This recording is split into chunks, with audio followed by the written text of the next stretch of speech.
All right. Well, thanks for braving the weather.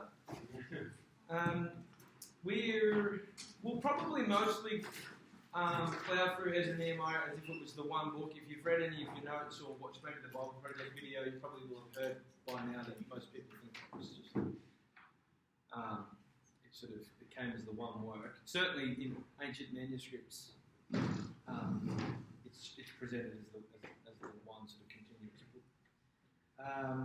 But depending on like the questions and conversation we have at the start, we might not get to the content because these narratives are steeped in historicity. What am I trying to say? As we talk about the story, I'm also sort of wanting to talk about like the historical location and significance of that location, and the people and their relationship to that location and their God, because it really informs us as to like what's going on at this point in time in history. And so we could just get bogged down doing that. I don't know how that's going to sound or how that's going to go because I've adjusted things from last year a little bit. So it'll just depend. If the conversation that we have about the content of the book is thorough enough, we probably won't get a chance to talk at any great length about exactly what was happening and when it was happening and why it was happening. But the beauty of this historical narrative that we've done from Genesis all the way through now to Ezra and Nehemiah is that a lot of the theological themes that are revealed by these different aspects of the books will come to light again through the prophets. Like when we start reading through the prophets, they're going to be speaking into the lives of characters that we've read about, at locations that we know all about because we've sort of canvassed this whole history. So I'm not too concerned. I think we'll pick up on, or we'll be able to fill in the gaps as we go along through the prophets. Okay, so let's start with, actually, before we do the conversation, let's just start with some Q&A. Let's talk about the authors. Anyone got anything to add about, to say about the author? Because this is a contested sort of idea, the common idea of who most would think the author is. Is anyone across it?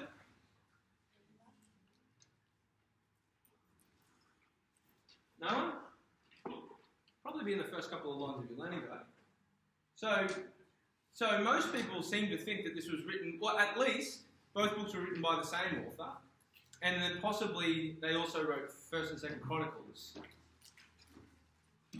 So if they wrote 1st and 2nd Chronicles, that tells us something about the age of the author at the very least, or the period of history that the author lived. I'm not necessarily... In the middle. Sorry? In the middle. In the middle? Yeah. Sorry? He said post-exile. Post-exile. Okay. What does post-exile mean, not Tom? In between the exile and Jesus rocking up. So somewhere in that 400 years. Okay. Not necessarily sure. And what's the exile? Hey, we've been talking about it this whole time. How do you know this? All right, well then. Okay. So we'll let that condescension fall on the rest of the group now and see whether or not everybody feels the same way about the exile. Like everyone knows what the exile is. Because it's such an important concept. Right? We have talked about it a lot. Who could tell me what the exile is? I'm looking at the list. Nicole, she goes her eyebrows confidently at me. Where the Israelites were basically overtaken and sent to by the Babylonians. Great. Okay, very good. Who wants to build on that and maybe specify for us some things? No one? I think Nehemiah, he was born during the exile, wasn't he? Nehemiah was born during the exile. He would, yeah. That's right. Yeah. Okay, so it could have been Nehemiah that wrote this stuff. And yes. towards the end of Nehemiah, he talks about himself as I. Yes. So he could be the author. Yes, absolutely. Yep. It would seem natural, wouldn't it? Like that, if someone was going to write the first person, that it's that person that's writing. In a way, the exile was caused by the people of Israel constant sinning against God. Okay. Excellent. Now, because this informs, I think, probably the biggest problem we're going to have with one of the stories in Ezra and Nehemiah. We need to be really aware of what Marcos is trying to say here. Israel had sinned to the point that God wanted to discipline them, and his choice of discipline was exile. He would remove them from the land that he had promised to them.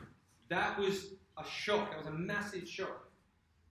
What were the two major sins that the Israelites were committing in the sort of 1,000 years leading up to the exile?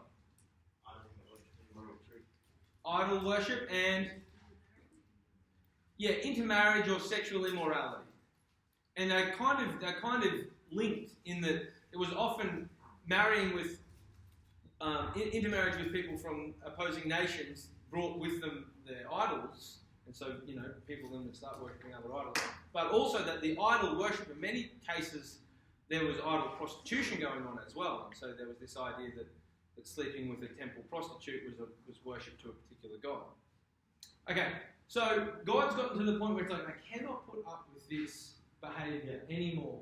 It's been 1,000 years of discipline, like I've been giving you a hiding here and there, and you've been listening for a moment, and then you just fall back in the same old sin.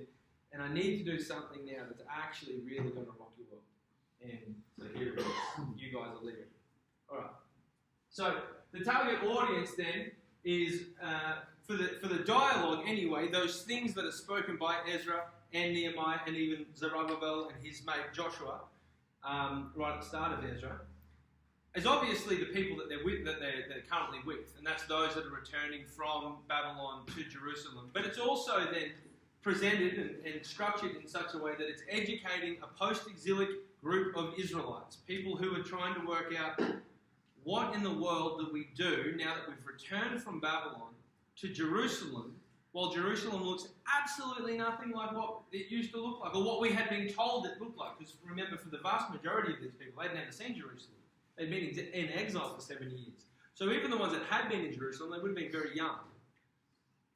And so we've got this big group of people who, we've got all these promises about this messianic king, comes from the line of David, and that God's presence would be dwelling with us in this promised land at this temple. And it's like none of what we're reading here we're really experiencing. Like what do we do? And these books are sort of informing them as to what they've got to do.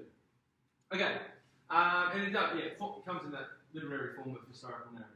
All right, why don't we do that? Why don't we have an opportunity now to chat at your table, have a talk about some of the things that you had problems with or that you really liked, or you thought the book was trying to communicate specifically, and then we'll stop, we'll get everybody's answers together, and we'll go from there.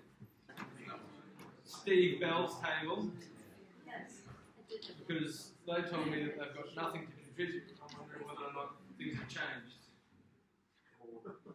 Worse.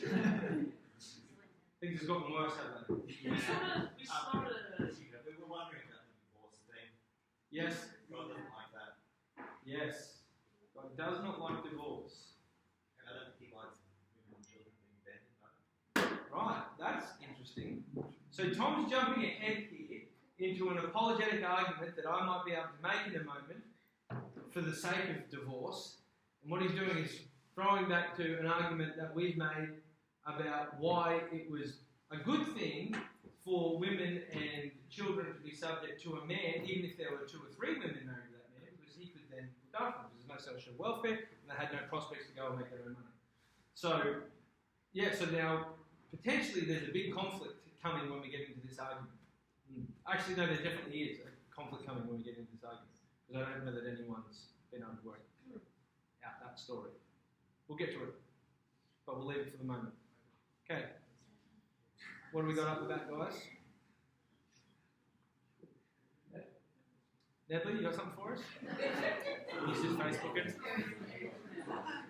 Well, he's actually very interested that you declined. So, we were talking about like how in the Bible they use place names that aren't actually the names of what you would see today, like the different town names, and so people like the Bible's wrong, it's just a made-up document. But they've done archaeology excavations, and they found that those names are actually like the actual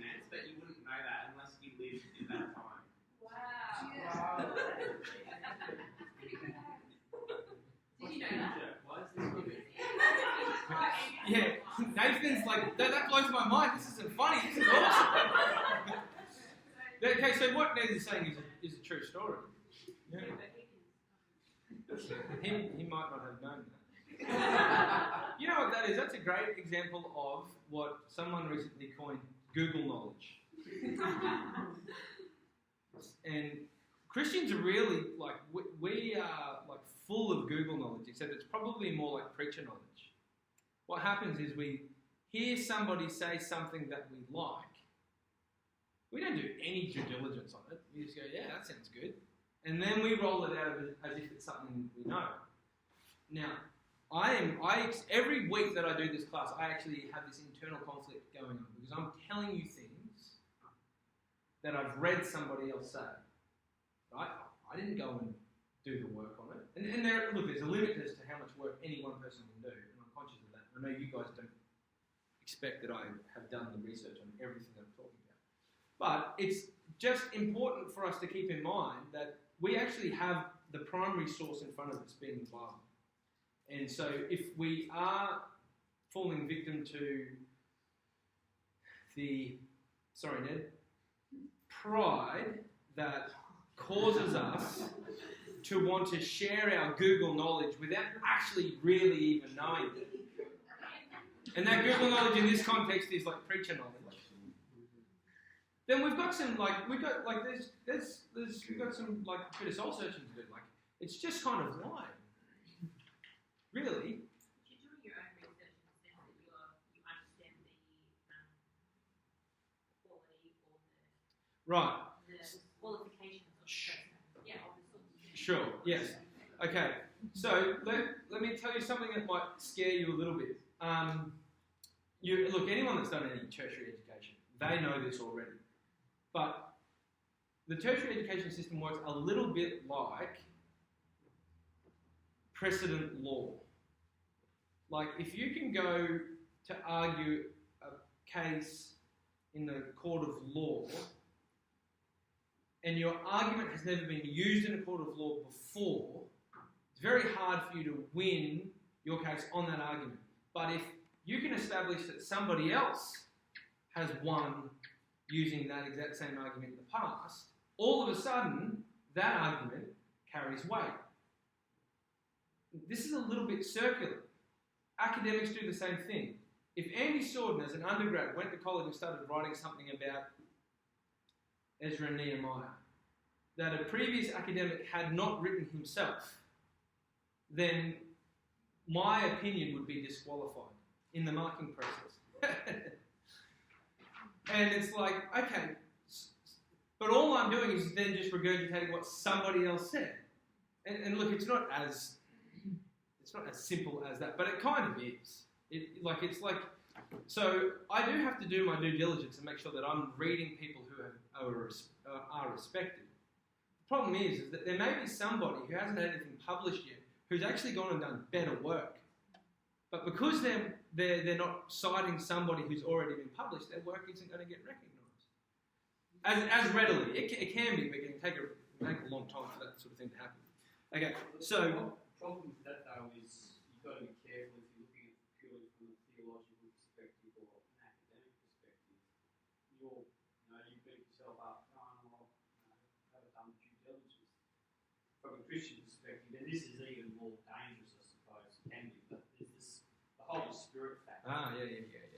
So if you're right before God, and Yes. seek God, and you're praying, your knowledge, your input to what you're sharing can be influenced by the Holy Spirit, which is the key factor. Yeah, absolutely. And that's where academics and theologians get too up themselves about how intelligent they are, and there's no allowance for the Holy Spirit to work.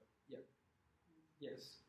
Yeah, well, and so I would like to think that I've sort of cautioned the group or even prefaced things that I've said enough times now that it's kind of common knowledge. And he doesn't think that he knows everything he's talking about. And it is scarier, the whole idea of, well, we rely on the Holy Spirit, because the subjective nature of interpreting the Spirit is one of the reasons why there are so many different denominations, like in the Protestant church, because the Protestant church recognised that Dave Payne can go to the Scriptures, and have them enlightened to him by the power of the Holy Spirit. Whereas the traditional Roman Catholic Church said, if what you are interpreting is not what the church has interpreted traditionally, then you're in error. And that's not altogether a bad thing. It's just a bad thing if the walls on that are too rigid. Anyway, we're getting way off topic. Thanks, Ned. That was a handy piece of information. Great apology. Oh man, I'm going to sweat so much. But I thought I was wearing a t-shirt under this and I'm not. I may be in a singlet halfway through the class. Okay, so what else have you guys got for us then? Yes.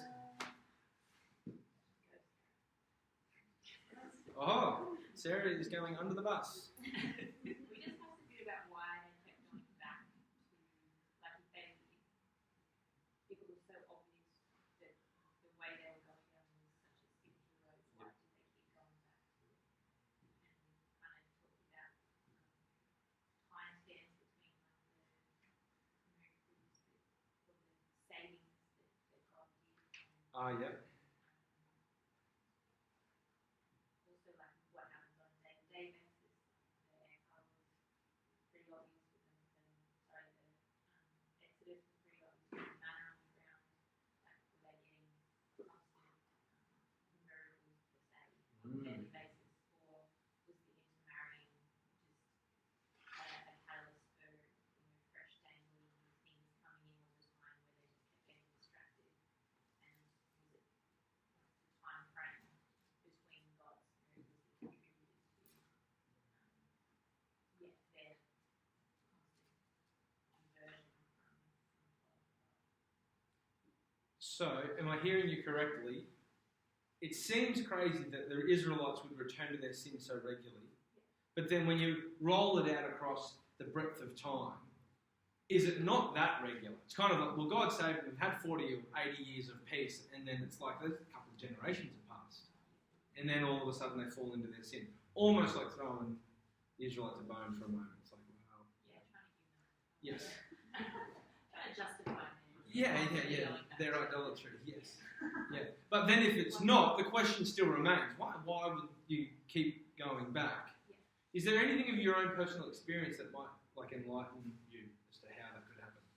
Well, that's what we kind of handled this, the intermarrying and fresh dangling things. Because we're like, well, we also know the truth, but how many times do we get distracted and go after selfish things in our own lives? Also, like there's a saying about old head on young shoulders, and that's because often your parents know something and they try and tell the kids, but the kids think they know it better, think that they can't believe in their parents. So that generation might be the parents are saying one thing, but the kids just telling you another. Is there anything in... Karen, did you get a chance to read through both books this week? Okay, so is there anything in any of the narrative that might indicate that that's something that was going on? I'll try and jog your memory. It did happen with, was it Samuel? The king got advice from the older guys. Oh, yeah, that's right. And then his mates. Yeah.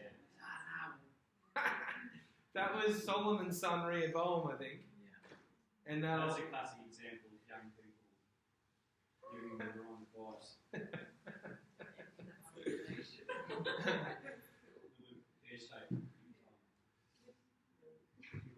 Oh, look, I totally agree. I consider myself a young guy, but it's like things are getting greyer and greyer. It's not hair, but like black and white. Everything used to be very crystal clear back in the day. And it's like you get older and you're like, oh no, I don't know everything. Okay. Well, there is a story where I think maybe there's a really good argument to be made there, and it's got to do with the finishing of the temple in Ezra and Nehemiah. Like they finished the temple. Where the old people who may have been kids before the exile remember what the old temple was like. There was this garden and all that wonder, and then they actually start crying because they're disappointed that the new temple isn't nearly as good. It doesn't have the presence of God. It doesn't. Yeah, it's just fallen short. Yeah. And all the young people are like, oh, this is great for the temple. And celebrate. Yeah. They don't see the difference. They don't see what they've lost. And they're celebrating so intensely they don't even recognise that the elders are like, this is not what it's supposed to be. And they're like, party, we did it. We got this locked down. So good. Yeah, that's right. Yeah. And even Nehemiah, certainly, that's what I was angling toward, but Nehemiah, he makes it explicitly clear. You guys don't have this all worked out. You think you've done well, but you haven't. And certainly the author, and traditionally people understand the author to be Ezra, has structured the stories in such a way that the end of every major movement in the narrative ends with this kind of like ho-hum disappointment, like, that didn't really work out the way I thought it was going to work out. Certainly didn't work out the way it would have worked out if it was a Hollywood movie or something like that. So, and that, I think that was illustrated really well in the shorter Bible Project video this week. I don't know if you had a chance to see that. If you didn't, watch it. It's really helpful to get your head around this book. Yes, Emma. This is just like a little factor, like I heard on a podcast recently, but like they were saying that the like destruction of the temple, like around us, is like still like kind of mourned. They have a day for it in Jewish culture and stuff. And so it might not have been. I'm pretty sure it was this event, but it might not have been. But I think that just kind of goes to show that like still like I think it was kind of the grief around what happened is what kind of lived on, and less like about like the young people's like kind of jubilation that that was like the right thing that they had done. So I think it's still like people marking history. Yes. Well, I mean, it definitely illustrates for a group of people who are largely unhinged from our location as far as identity goes. Certainly in comparison to like the ancient Israelites, when they were removed, and when that temple was decimated, it was so defining that that there is. I think that the decimation of the temple that you're talking about is actually the second time it happened. The Romans did it in 70 AD, and they did it once and for all, and it was just completely obliterated. So the Jews, the Jewish religion now going for over 3,000 years, have the longest standing religious holidays. They're still mourning certain things and celebrating certain things from over 3,000 years ago. It's just incredible. And it just speaks to how closely tied the Israelites' identity was to that physical structure and that physical location. And with Christians, we have a similar response to a more spiritual is not the right word, but a less physical temple. Yeah. Okay, Holger. Just because you mentioned the YouTube videos, when I watched them, I was surprised that they say, what was the first guy's name? So Ezra and Nehemiah, and the first one said... Zerubbabel? Yes, all three of them at the end did something which was not God's plan. They even made the statement that God did not want Nehemiah to build the wall, which was a bit of a surprise to me. Yep. So a lot of people disagree with them on that. A lot of people disagree. Is it not because I didn't manage to read the whole book? Yep. Is it said somewhere that... Nope. Oh, okay.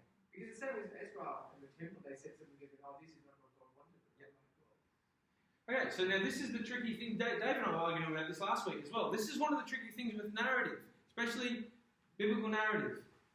There's only really been one book so far that is willing to narrate a particular event and then evaluate the event. And there's a book that we recently just did. Chronicles. Yeah, it's like the first Bible commentary that ever existed. None of the narrative does that. All the other narrative goes, here's God's man, here's all the good and bad things that he did, and we're not going to tell you which ones were good or which ones were bad. And again, the argument is that that's a literary device. It's specific, it's an intentional tool that the authors have used to try and invite the reader into the scriptures, to really engage with them and think about it, and to reflect on them so that they can gain a deeper understanding of who God is and also who they are before God. And sometimes you could feel like that's a bit of a cop-out, but Dave and I last week were talking about the idea that King David, what was it? What had he done? Oh, he was moving the Ark of the Covenant. And it's like he was doing a good thing, except that he didn't do it the way that God had prescribed the Levites and priests to do it. And so just because the good king who was doing a good thing doesn't necessarily mean that that he has now set a new precedent of how you can move the Ark of the Covenant. No, he hasn't. He's just disobeyed God. He's a fallen man. That's just part of the story. And so in the case of Ezra and Nehemiah and Zerubbabel, or the Israelites under their leadership at the very least, there were all kinds of things that they did that we're not 100% sure whether or not that was God or that wasn't God. Like God was, for it or against it. And probably the story that is hardest for us to try and get a head around is the imposed divorce legislation, which came under Ezra. And maybe should we talk about that? Let's we haven't gone to you guys yet. We'll talk about that later because we could just burn up the whole night talking about that. Okay, so have you guys got anything special you want to reveal? So they were in Babylon for all that time. Wouldn't they have come out? A lot of people would have lost the knowledge of the Torah and the law and all that. And wouldn't have Ezra and those guys that did know it be trying to bring that into the people's knowledge and saying, well, look, it says here you shouldn't be marrying out of so wouldn't that be some of the reason why there be confusion between the people, what was right and what was wrong, and they might have been going the wrong way about things, and they were trying to bring them back into line with the law and with the Torah. Certainly, Ezra appears like he's justifying his legislation to impose divorce by using the Torah. It will have been Deuteronomy or Leviticus. I can't remember which book he's referencing exactly to talk about marriage. And then Nehemiah also, you might remember right at the end of the book, he's like full-on mixed martial arts on people, ripping their hair out and kicking it. It's like, and he's praying at the same time as he's doing it. God, I've done the best I can. They were also taxing their own people.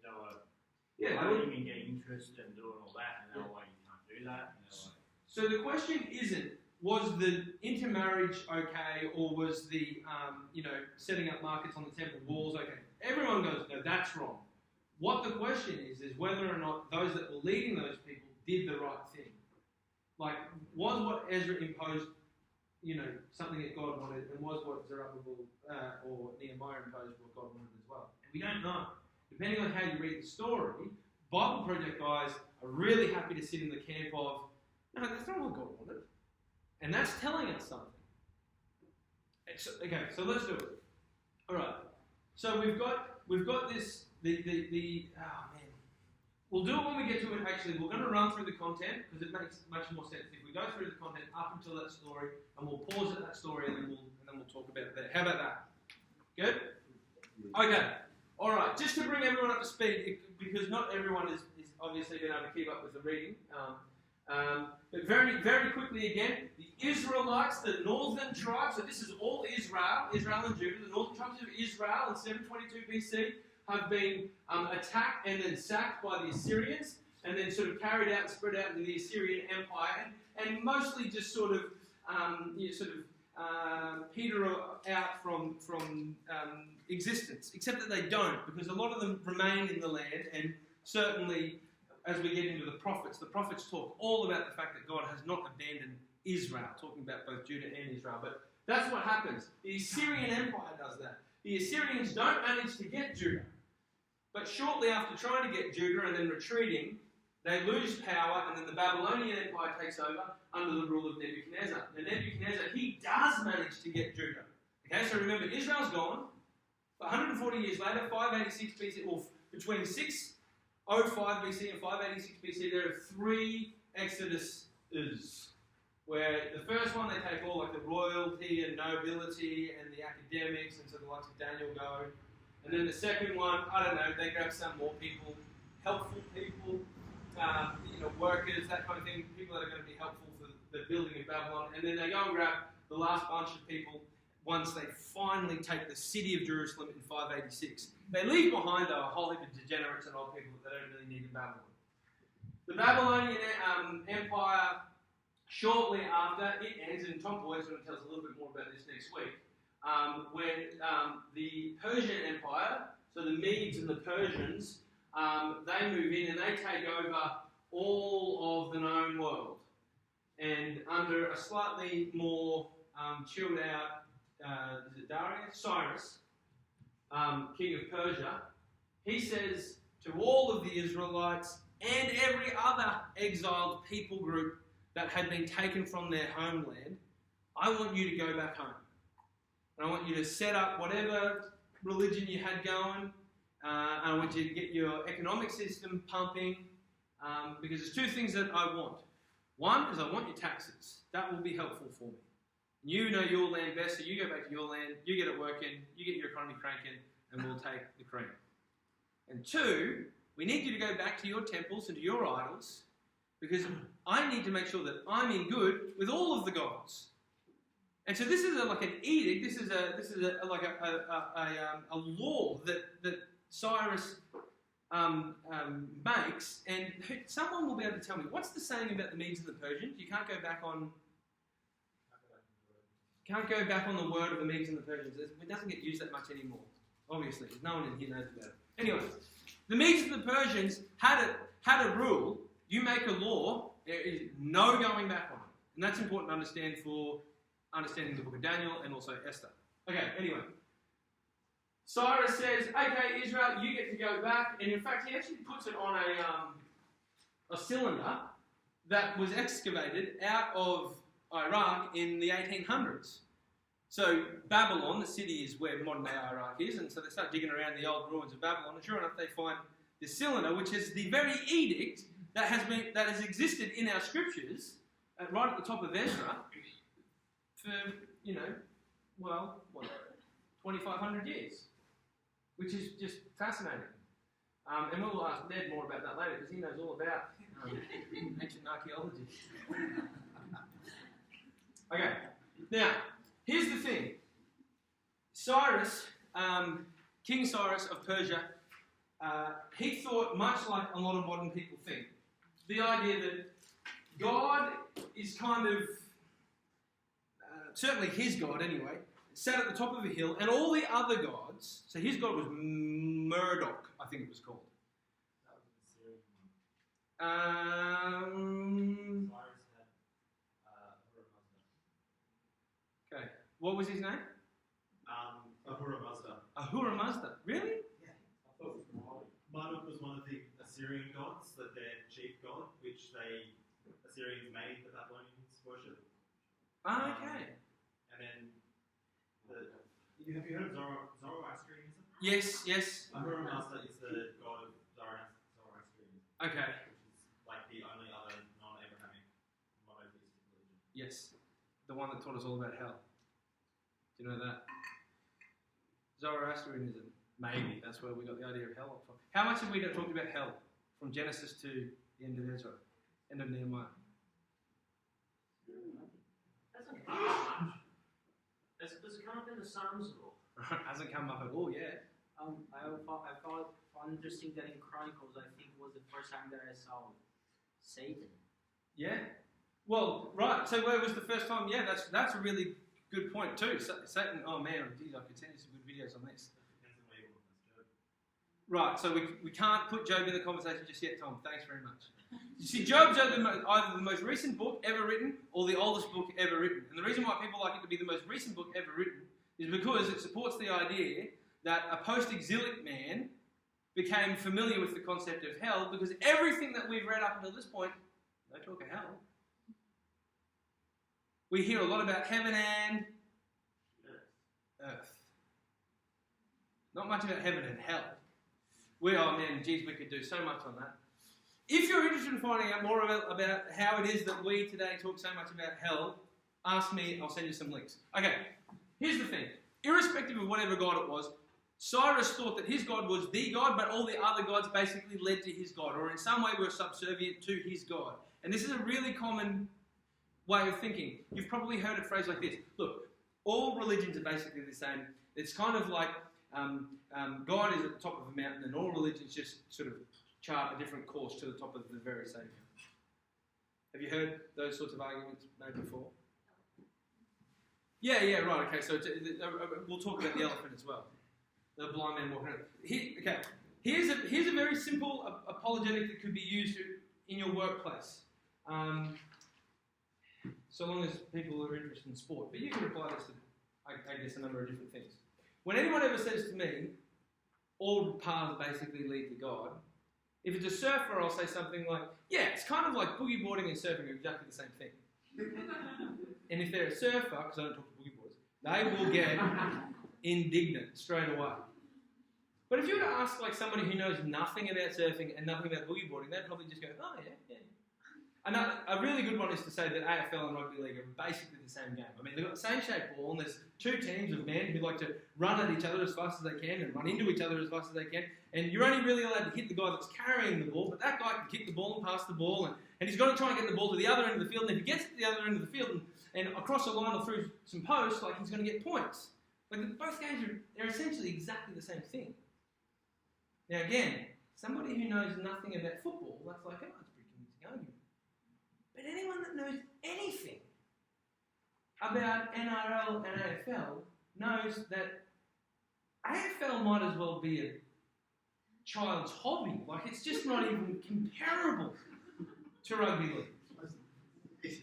It's like it's like a blight on the world and it's come from Australia. All right. No, but you know what I'm getting at here, right? One doesn't have to be better than the other. They are completely different, and the reason you know they're completely different is because you've just looked at them for like more than 2 minutes. Now, when you present that to someone, it doesn't take them long to realise what you're saying. You obviously haven't looked at the world's religions for longer than 2 minutes if you're willing to argue that all religions are basically the same. And if they're going to go down the line of all paths lead to God, it might be important to say, well, of the main religions that even have a God, because keeping in mind there is no God in Buddhism, it might be that each God is a different mountain, certainly, but you could never argue that they're the same mountain. In the same way you couldn't argue AFL and NRL in the same game.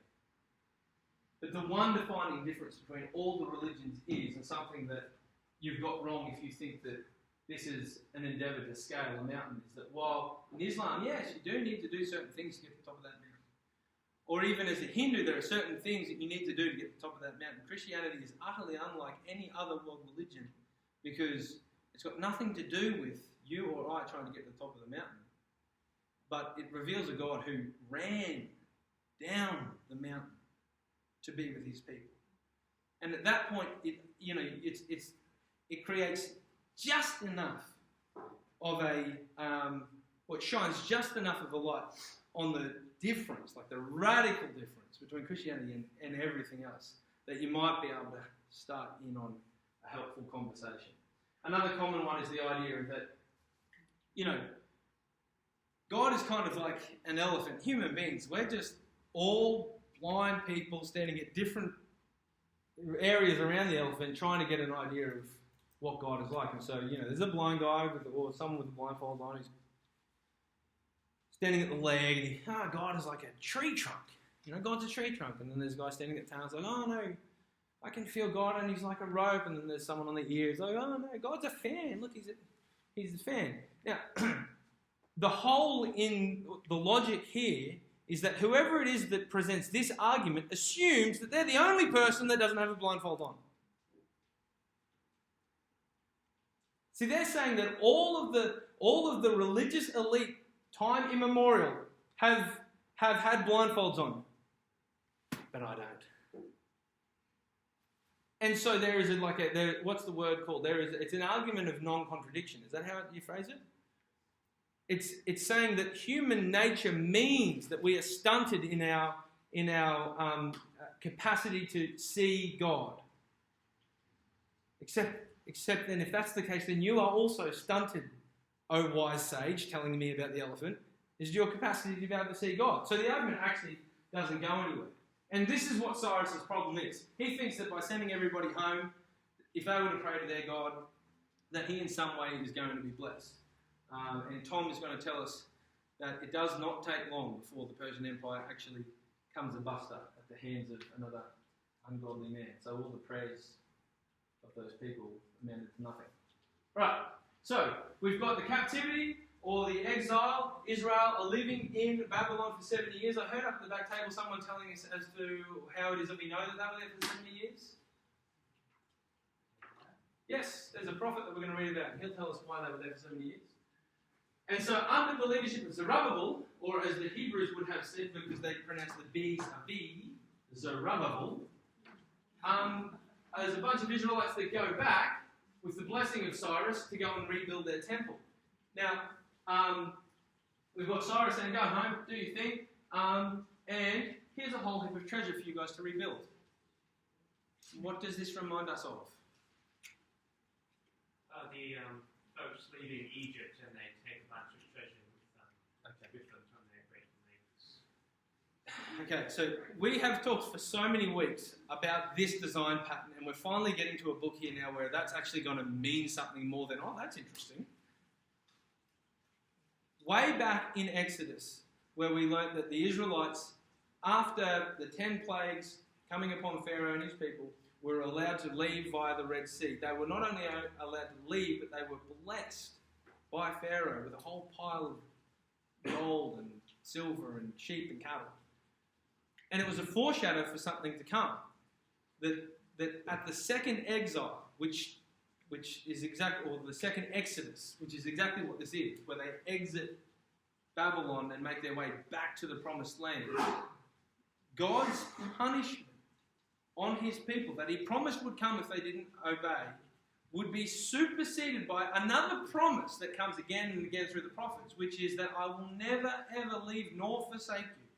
And while it might feel like I have divorced you, I would never do that. I'm not a God that is into divorce. I'm not going to divorce you. It's not going to happen. And so these people get sent home with a whole heap of loot from Cyrus. And actually what Cyrus does, I think he mostly gives them the Babylonians wealth, doesn't he? And he gives back all the temple riches that were taken from their temple when Nebuchadnezzar got there. Okay, anyway, so there's a whole pile of refugees returnees that go home. The initial success in building the altar and laying the temple foundations ends with this crazy worship. Everyone's super excited by it, but we've also learned that not everyone was overly excited about it. Once they're in the promised land, they also have a problem with a group of people called Samaritans. Can somebody educate the rest of the class as to who the Samaritans are now? I thought that's what surprised me. I thought it was the New Testament. No, is it the same Samaritans? Yeah. Wow. Yep. Same guys. They were a half-breed, weren't they? Yeah, half-caste. You can say that because it's the Bible. You can't say that anymore. It's politically incorrect. I wouldn't say. I know you would never say that. Okay, so Samaritans. Some people like to think that the antagonism between the Jews and the Samaritans in first century Palestine, as presented in the Gospels, the New Testament, can be tied back to this first altercation between Zerubbabel and Joshua, who were the Jews from Babylon. They come back to Jerusalem. There are Samaritans there, and the Samaritans say, "Hey, we've been here the whole time. We'll help." And they go, "No, you won't." And what happens after that? Samaritans become like the arch nemesis for the rebuilding of anything. They become the thorn in the Jews' side. And here's another one of these massive questions. Was that a smart move from Zerubbabel? Like, wasn't the prophecy from all the prophets, and again, we haven't got to the prophets yet, but I understand many of you will have read many of the prophets already, and so you would be familiar with the idea that God is going to restore all Israel from every tribe, the prophets say. So were they already called Samaritans at that time? Well, that's a good question. Yes, as far as I understand. I've never read anything to suggest that that's a word that's... Sorry? But they were Jews. No, they weren't Jews. The Jews are the southern folks. Jews are from Judah. So they're from Israel. So they're from Israel. Yes. Yep. Or they are also some of the Jews that were left behind who then intermarried with the Assyrian peoples that had been sort of implanted a little bit further north. That's why they were hated so much. That's why they were hated, because they turned their back on the commandment that God had given them, which is what everyone had done up until that point anyway. But see, the unique thing about the exile into Babylon was that the Jews actually stuck together while they were there. and they kept everything in-house, and they have done ever since. Up until that point in history, they were all about, let's grab this girl, that guy, that man. And that good thing that started to take place in Babylon, the Israelites sticking together and hanging out together and marrying together, almost got lost when they got back. And we know about that story because we've touched on it a couple of times already. Okay, so the opposition continues. They have a number of different people that work against them, even some of the people not only from Samaria, but from within the Persian governance system. And Cyrus just keeps saying, like, mate, you can't stand in between these Jews and their God. We're going to get this thing done. And so even the Persians are like, wow, this is crazy. Like, I can't believe he's been so good to the Jews right now. And that speaks to the way God works. Oftentimes we've got testimony of having to go up against, a juggernaut of power from a secular government or something, and then all of a sudden, many people think chaplaincy funding, the fact that that's still going is a story like this, where there are plenty of people within the government who would do anything they could to get that funding put somewhere else, spent somewhere else, maybe with another pay rise for the public servants or something, I don't know. Yet, God has managed to maintain that funding. Oh, now, look, I'm not saying that God is doing that funding. I know lots of Christians that don't think it should be funded either. They think that if Christians think we should have chaplains, then we should pay for them ourselves. Okay, so I'm just not assuming that everyone here is with me who thinks that God is behind all that. Okay, all right, so what else? The temple eventually is completed. This is a bit of an interpretation issue. Did anyone get confused as to whether or not Darius and Cyrus are the same dude? There's a little bit of conjecture. Tom might be able to clear that up for us in his history of the Medo-Persians. But anyway, it's not overly significant. After Zerubbabel builds the temple and has that peculiar altercation with the Samaritans, who then decide, well, we're not going to help you. We're just going to work against you at every turn. There's a gap before Ezra, who's still over in Babylon, decides that he needs to go back because he hears about his homeland, the fact that the temple has kind of been rebuilt, but the people aren't living godly lives at all. And so he gets a group of people and he heads over, but this time under the leadership of Artaxerxes. Now, I'd love to tell you more about Artaxerxes, but I'm going to leave that to Tom next week because there's some really fascinating stuff about Artaxerxes and Esther. All right. Ezra comes with Artaxerxes' blessing and commissioning letter, and it's basically, again, the same thing that Darius and Cyrus were saying. Look, you can do whatever you want, and all the other people close by, they've got to give you whatever loot you need to be able to make sure that you get your temple built. All right? We want you guys back there. We want you worshiping your God the way that you're going to worship your God. And you guys can enforce law. So long as it doesn't go beyond our laws, you guys are able to have your own sort of government system there as well. So Israel is sort of starting to come back to life. And the Jews now are thinking, oh my goodness, all these promises. And remember, we've read these stories as trying to get ourselves in the mind of the original readers and going like, oh my goodness, this could be God fulfilling his promise. Finally, God is going to redeem the world. Like, finally now the temple is coming back. Finally, God's people are coming back. When Zerubbabel came back, that was an indicator that the royal line hadn't died out because Zerubbabel, he was the grandson of the last king of Judah. And what do we know about the kings of Judah? Line of David. They're from the line of David. What do we know about the line of David? God's promise to them is that God will always give to David someone to be king. Yes. Yep. And even something more specific, that king. Big voice if you know what I'm thinking of. Yeah, well, Jesus, the Messiah. The Saviour that the Israelites were now expecting, or the Jews were now expecting, they had a name for. Was a Messiah, someone who was going to come and actually reign on the throne forever. Now, they thought he was going to be a political, sort of warlord kind of dude, something like that, maybe. But we know Jesus was operating differently. Yes. Is there a prophecy that says that the Messiah would come from the line of David? Yes. Like yes. Yep. So it starts, that prophecy starts in Genesis 49 or 50 when Jacob, the father of the 12 sons that became 12 tribes of Israel, says to Judah that there's going to be a royal line in your family. But then God reiterates to David more specifically in 2 Samuel. Yeah, I think it's 2 Samuel. If it's not, it'll be 1 Samuel. That there will be a blessing on your household, and that if you obey me, there'll never cease to be a ruler from your family line. And then we get to the prophets, who were contemporaries of these particular kings, who refer to the Messiah coming from the line of Jesse. Who's Jesse? David's father. Okay, so it all sort of starts to fall into place and fit over time. Yes, Ken? Is this Ezra the same Ezra that the fourth Ezra and second Ezra, those books that have been taken out? Is this the same guy, or? Okay, so there's some confusing stuff to get your head around. Yes, right. So there are the Apocrypha, or the Deuterocanonical books, which exist in some Protestant Bibles and most, if not all, Catholic Bibles. It's an extra 12 to 17 books, I don't know exactly how many, books that were never widely recognised as Scripture, but held as Martin Luther penned, what did he call them? They were of significance or of import or something like that. I mean, he would have been writing in German. I think it was in like there was a lot that before then was the last one to be taken out in 1611, I think.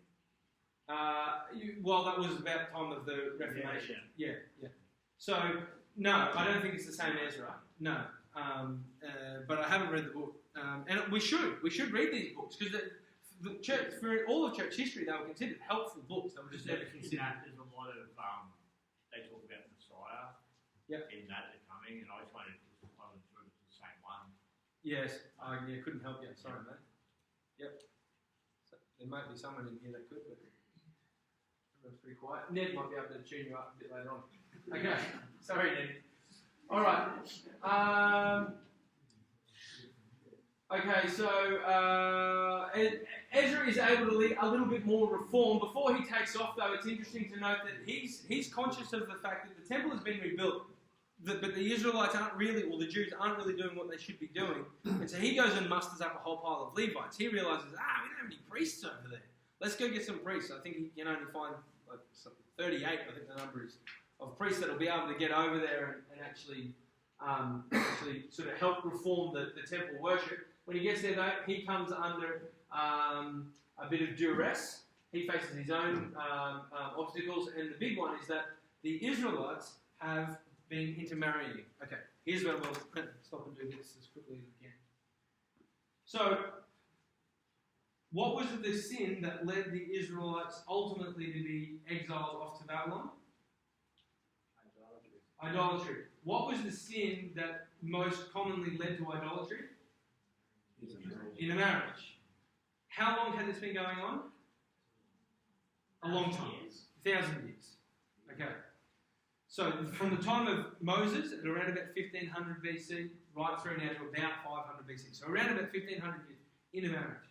Again, let's just try and put ourselves in the shoes of a father of a child who continually just pick one thing that a kid does. I don't know.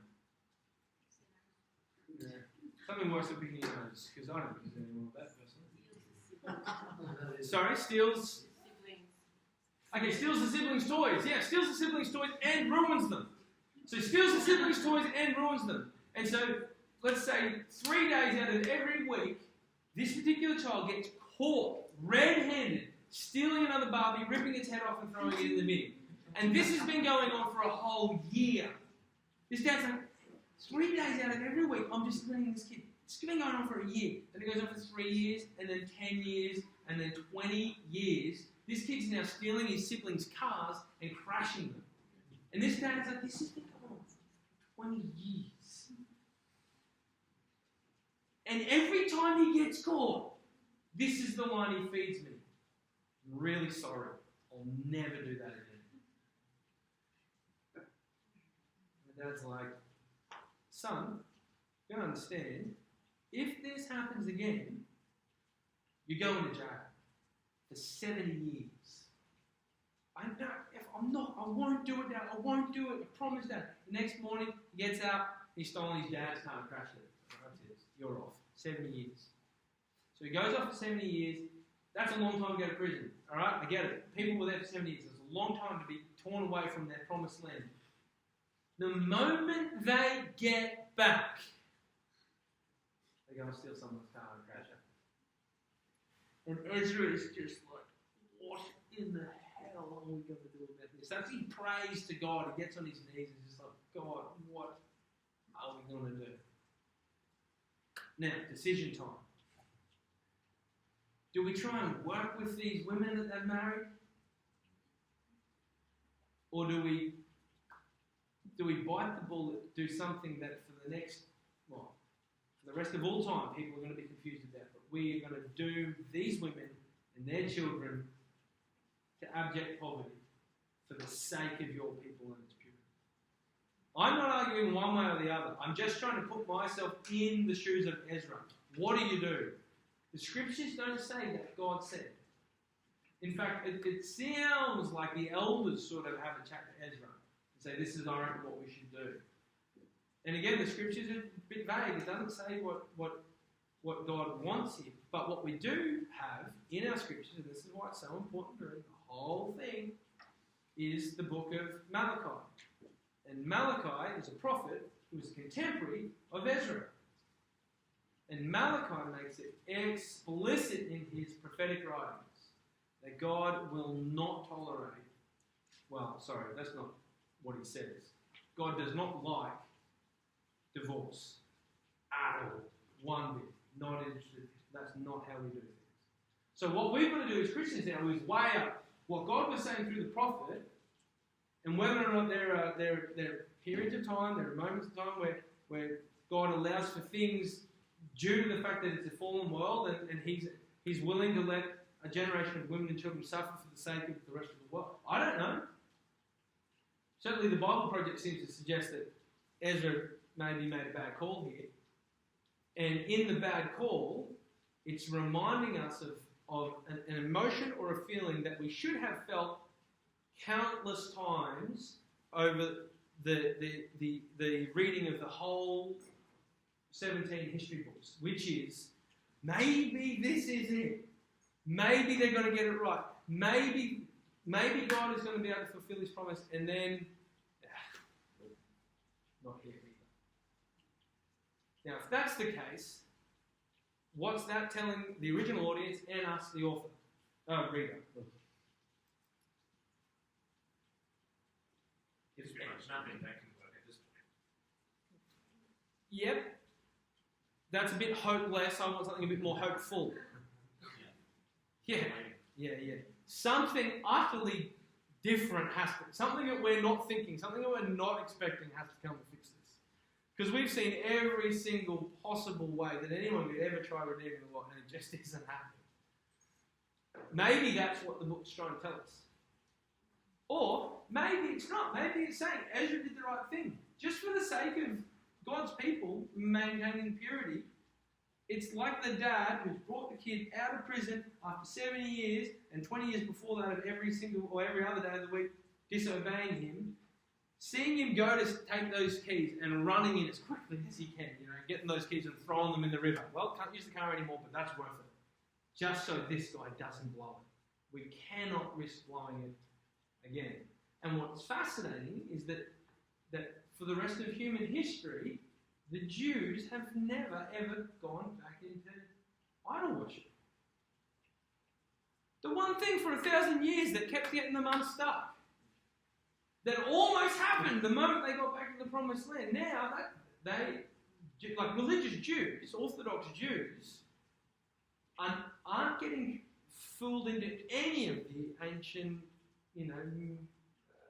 pseudo-gods that were constantly getting them tripped up. So maybe this was God. Maybe it's not what the Bible Project is saying, and maybe it was God. He was stepping in using Ezra, and he was saying, no, these women and children, they're going to suffer. Ezra did fast and pray before it happened too, so I don't know if God answered him. Yeah, that's right. We don't. But also, do you think, because women didn't really rape anywhere, like they probably overly didn't really care that they were going to be out.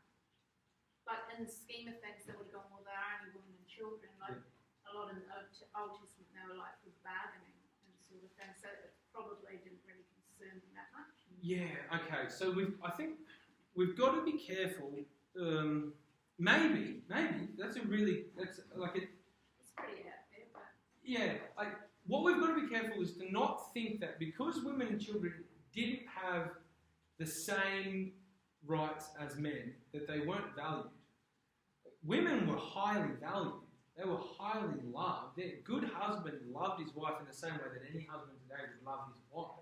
It's not like every woman lived chained to their tent pole or something and was just like, make me kids, I'm going to go and kill stuff. You didn't make me enough kids, you're out. There are stories of that happening, but there are stories of that happening today as well. We've got to make sure that we don't have in our head that, conditions were so brutal for women that they couldn't. There's plenty of stories, and Ruth is a really good one of how a good godly man treated a woman who they could have used like the law against, to say, and no, she was treated well and respected and all that kind of thing. So but certainly they didn't have the same political or social rights. I understand that, so it wasn't great for them in that respect. Yes, no. On the scale from Suez, God wrote off tribes, cities, nations, slaughtered women and children, sending a few women back to Babylon. A big deal. Well, so. No, I'm not. Yeah, I understand the heart of what you said. You're not trying to. You're not aiding and abetting the idea that women and children don't matter. I know that's what you're saying, but I don't think God thought that either, because there's a reason why the women and children and men were killed in particular locations. There's a very specific reason why. It wasn't because they weren't valuable. Can you remind us why? Child sacrifice. They had lived such depraved lives that God was using Israel to chasten them, to discipline them. And he allowed the sin of the Amalekites in that one peculiar period of history around the time of the Joshua and Judges to discipline all of the Canaanites for all of the horrible things that they had done. And so these women and children seem a little bit more innocent in this particular scenario. Except that they were idol worshippers, which is an abomination, certainly. But there's nothing to suggest that they were... Well, actually, I might have read that they were still doing child sacrifice at that point. So maybe you might be right. It wouldn't look, it's never arbitrary. God's never like, oh, well, that doesn't really matter. It's a small amount. That's not the way it works. That's certainly not the way the Scriptures reveal God working. He will do really, really heavy things, but because they're warranted. That's, I think, what the Scriptures are trying to reveal to us. So anyway, there's the sort of the two camps on the marriage thing, and I don't really know where I fit. But it's a good question to ask. It's a really good question to ask, because we can't act like divorce is as black and white as we would like it to be. Now, Jesus is explicit. I get it. I'm not arguing that divorce is a good thing, or that God is saying that divorce is a good thing, or that the Bible would say that divorce is a good thing. Sometimes it may be necessary. There is all sorts of things that God has allowed, permitted, or even sent upon humanity because of our broken nature that we would argue isn't a good thing, but certainly necessary. And so we've got to be careful in this conversation, because we all know people that have been divorced, and it's not like they're monsters because they got divorced or something like that. But people who have suffered particular cardinal sins, like maybe divorce or maybe adultery, or I don't know, what's another real bad one? I don't know. Talking to a Christian yesterday about their foray into ice. So maybe drugs is another one where it's like, how could they be a Christian and be on ice? Are you serious? That's not possible. But well, that's not reality either. There are all sorts of things that happen. Look, okay, so a big side we did Romans 8:28-30, which says all things happen to Christians. There's other things in that passage, but it's also saying all things happen to Christians, and then what's your name? Living Temple, just this Sunday, we talked about that Christians that are surprised by bad things happening to them are off their chops. So we've got to make sure that when we are thinking about these particular case studies, that we do our best to try and get inside the head and the heart of those that are living the situation, and so that we don't get too black and white about things.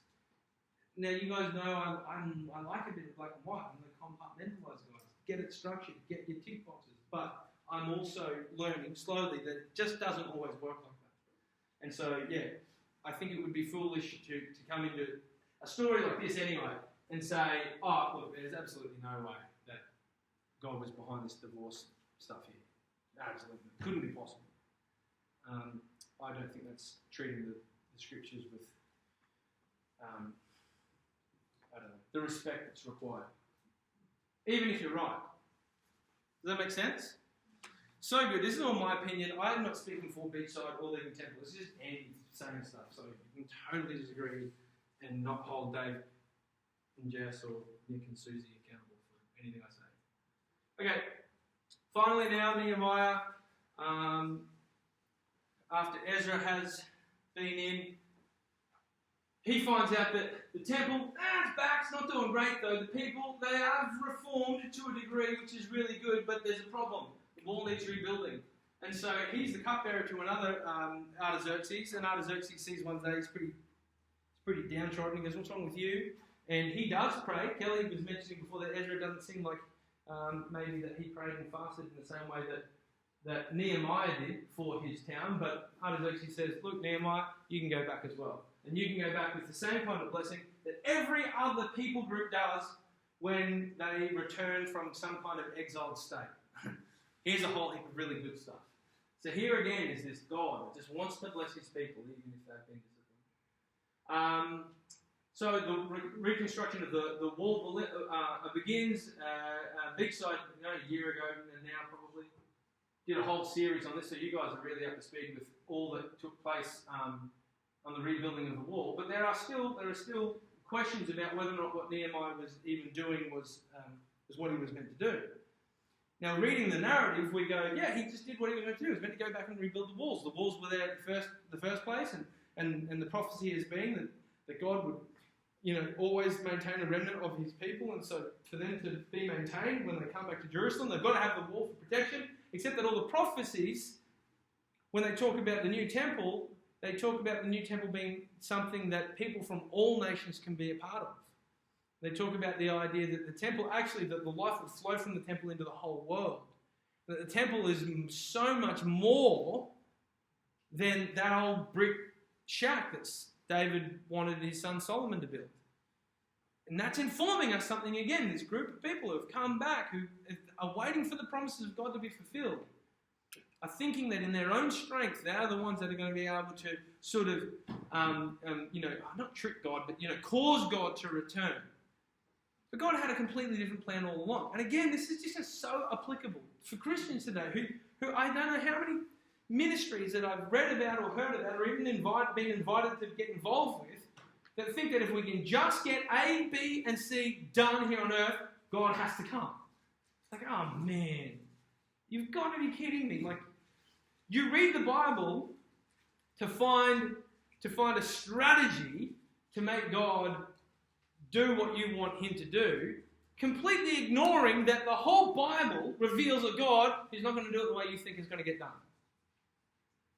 And so, while there are orthodox understandings of what the second coming is going to be like, and I'm not saying that just because people think that's what it's going to be like, it's not going to be like that, but I'm convinced, because there is obviously like a plethora of different ideas about how this is all going to happen. Well, not everyone can be right. Only one can, so they could all be wrong, but not all of them could be right. And so I would just, again, caution anyone who finds himself getting drawn toward a study of end times, it's called the eschatology, that you wouldn't do that and then forsake the plain reading of Scripture, allowing the very obvious things that God is trying to communicate through particular books to be received. If you're only ever looking for ways to try and speed up the second coming, I think you've personally, I think you've missed exactly what the scriptures are meant for. Okay. All right, so Nehemiah, he also has some opposition. This time it's not so eternal. It's not just the Samaritans, but it's also, you've got some Arabs that are causing problems. The Ammonites are causing problems as well. And then it's interesting here that the Philistines of Ashdod, I'd like to know where Ashdod is exactly. I guess it's to the west. That's where the Philistine camp is, on the coast of the Mediterranean there. But I remember reading through some of the textbook notes on 2 Kings saying that under David, the Philistines were finally subdued and they never posed a threat again. Here it is then, apparently posing a threat. That might not be a major problem, but anyway. Nehemiah, to overcome this stuff here, at least sets somewhat of a good example by praying to God. And then he comes up with a really practical way to deal with things as well. And again, this is often preached on as a way forward for Christians who don't really know where to go or what to do or how to deal with a difficult situation.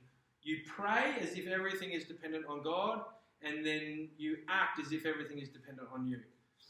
I don't know if I really like that idea, but I think it could be helpful to a degree. Nehemiah certainly prayed as if everything depended on God, because despite the fact that he set up a system where people would be able to work and build, and then there would be others that were able to defend those that were working and building against these surrounding troublemakers. At the end of all of that hard work, he was still able to say, listen, don't forget, the only reason why we were able to get this done was because of God. And so, yeah, I don't know. You may like the idea of prayer as if everything's dependent on God and work as if everything's dependent on you. But just remember, if that's what you're thinking, at the end of the day, everything comes down to whether or not God allows it. So it's up to God.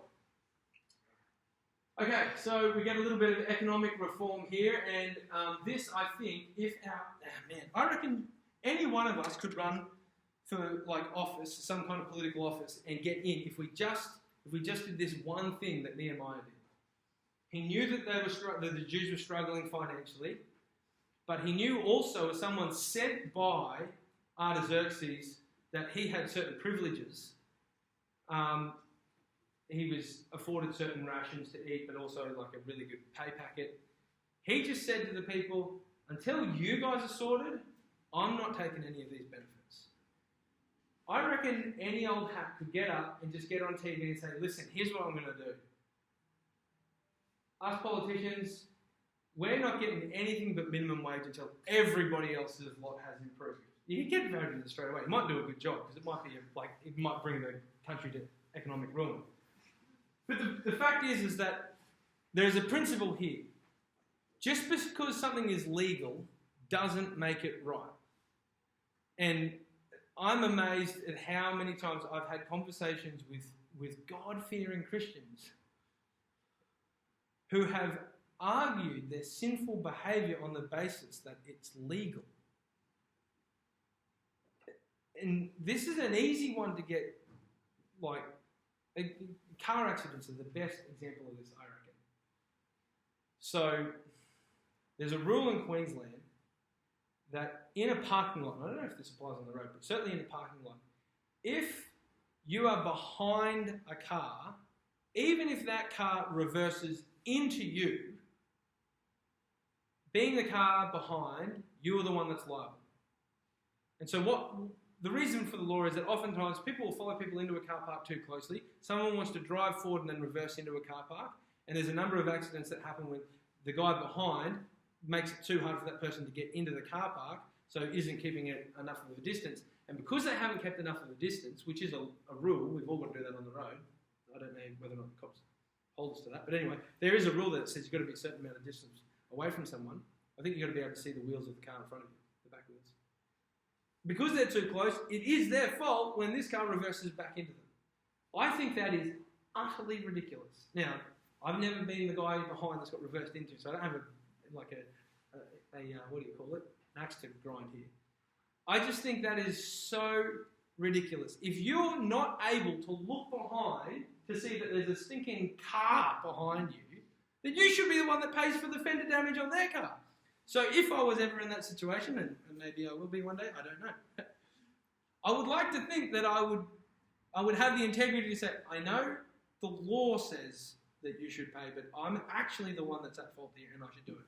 I think what Zerubbabel is doing, that's not Zerubbabel, Nehemiah is doing here is setting an example for us. That we should do what is right, irrespective of whether or not it has been legislated in the positive or the negative. Okay. What's that time? But it's, 2 minutes to go. Awesome. All right. Okay, on top of all that, Nehemiah also takes measures following the completion of the wall to make sure that the city was guarded and to improve security by legislating for its repopulation. And here again comes another one of those questions. Is this how God had things designed? It seems as though that Nehemiah now, after doing all this good stuff, is starting to take things into his own hands. And we've already asked the question, was the wall even meant to be built? And the end of the story, well, we know about the end of the story. It all ends in ruin again. The people, well, they don't really care about the temple or holiness and the maintenance of it. They all of a sudden aren't maintaining the Sabbath regulations. The very wall that he built that he thought was a good idea becomes the marketplace for all of this foolish behaviour. Again, I'm not saying because he built the wall it was necessarily a bad thing, but it leads to all kinds of bad things for sure. And then again, we've got this intermarriage thing happening outside of the Jewish ethnicity. And so what does Zerubbabel do? Well, he starts just going nutso and kicking and screaming and punching, and it's just like we have just done almost the entire history of Israel pre-Jesus, and every single attempt that any man has made to try and bring about the redemption of the world, which was promised first in Genesis 3, then reiterated in Genesis 12, 15, 17, 22, and then in every other narrative story after, has resulted in a dilapidated temple, a barren land, a disobedient group of people, and a God who goes silent for 400 years. No prophet speaks, no miracles performed, just nothing. Now, what's the pivotal moment in all of Israel's ancient history? The one moment that defined them as a nation. That each one of their heroes of faith have recounted and retold time and again. In fact, even in Ezra and Nehemiah, it is retold. The Exodus. What preceded the Exodus? How long? 400 years.